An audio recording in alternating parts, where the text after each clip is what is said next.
নোয়াখালী ও ফেনীতে বন্যা দুর্গত এলাকা পরিদর্শন ও ক্ষতিগ্রস্তদের মাঝে ত্রাণ সামগ্রী বিতরণ করছেন বিএনসিসির মহাপরিচালক ব্রিগেডিয়ার জেনারেল মোহাম্মদ মিজানুর রহমান। এ সময় তিনি বলেন, দেশের যে কোনো দুর্যোগে বিএনসিসি মানুষের পাশে দাঁড়ায়। দেশের 11 জেলায় চলমান বন্যা পরিস্থিতিতে বিএনসিসি ক্যাডেটরা ত্রাণ বিতরণ এবং আশ্রয় কেন্দ্রগুলোতে সততা ও নিষ্ঠার সাথে কাজ করে যাচ্ছে। এ সময় Mainamati regiment commander lieutenant colonel Rashidul Hasan সহ বিএনসিসি ক্যাডেটরা উপস্থিত ছিলেন।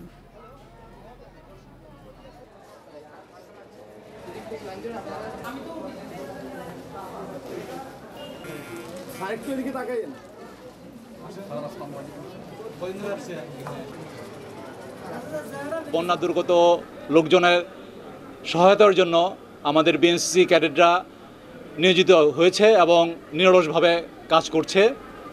বিএনসিসি ক্যাডেটরা কয়েক হাজার বিএনসিসি ক্যাডেট মূলত ত্রাণ বিতরণ কার্যক্রম এবং সেই সাথে যে ত্রাণের যে উদ্ধার কার্যক্রম এবং ক্যাম্পগুলোতে ভলেন্টিয়ার কার্যক্রম চালিয়ে যাচ্ছে।